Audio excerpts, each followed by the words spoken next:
Over the years, computer-generated effects have become an increasingly crucial tool in Hollywood's arsenal, but there's a right way and a wrong way to handle them. While some movies use CGI as a gentle paintbrush, others have clobbered audiences over the head with it, resulting in big-budget disappointment.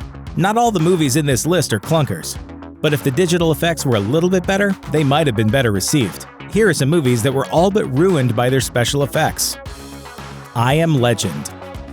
This 2007 movie put Will Smith as the lone survivor of a zombie-ruled world. Aside from his trusty canine, Smith spends the first 40 minutes of the movie totally alone. Then the Darkseekers show up and ruin everything. Director Francis Lawrence didn't intend to use CGI for the Darkseekers. He wanted to rely on actors and practical effects. But when it came time to shoot the movie, the effects weren't convincing. With no time to make corrections, he had to resort to CGI. He would later describe the CGI compromise as a major disappointment in a conversation with Den of Geek. When I saw the dailies, I broke out into a cold sweat. They were very pale and covered in this chalky powder to protect their skin, which was a really interesting concept, but it looked like a bunch of mime artists running across Washington Square Park. It didn't work at all. The Thing. John Carpenter's The Thing is a masterpiece of practical effects, with body horror sequences that still look frighteningly good to this day. The same cannot be said for The Thing's 2011 prequel. While the filmmakers worked to make the story fit with Carpenter's chronology, the movie's special effects don't hold a candle to what the 1982 version accomplished.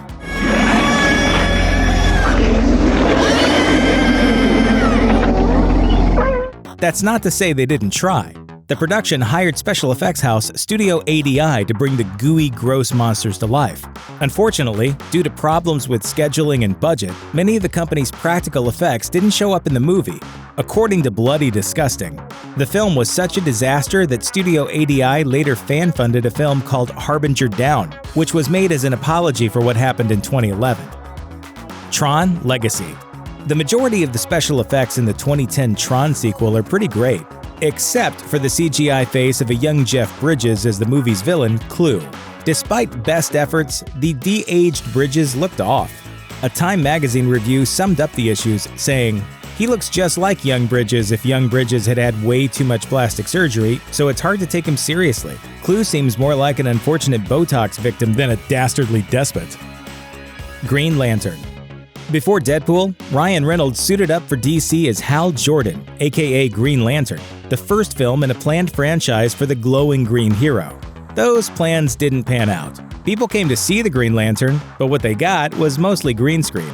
While Reynolds told Yahoo Movies that the script was to blame for the film's failure, the mediocre wall-to-wall CGI didn't help. A review from Screen Crush went in on the movie's fatal flaws, saying, "Almost nothing on screen is real, up to and including the sense of adventure. It's just a bunch of digital stuff shooting other digital stuff, and some of that digital stuff looks really bad."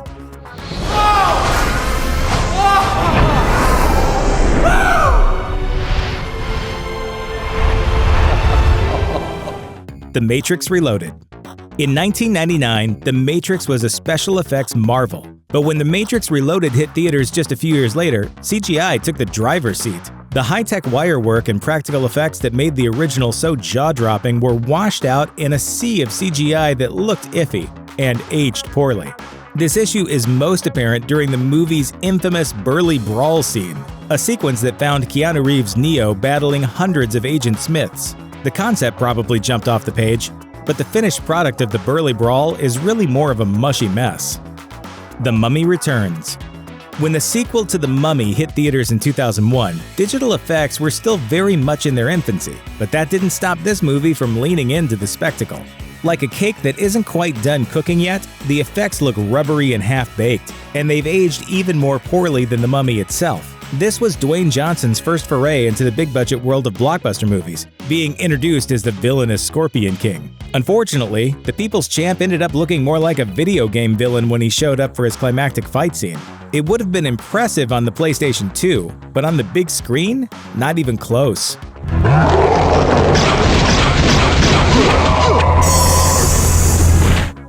Hulk.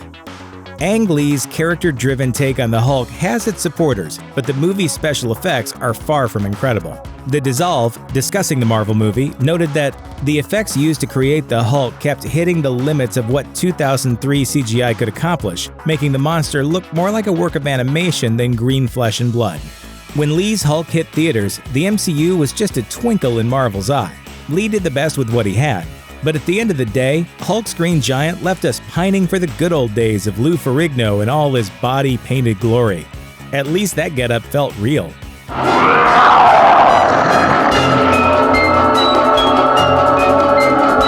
Well, sort of. Thanks for watching. Click the looper icon to subscribe to our YouTube channel. Plus, check out all this cool stuff we know you'll love too.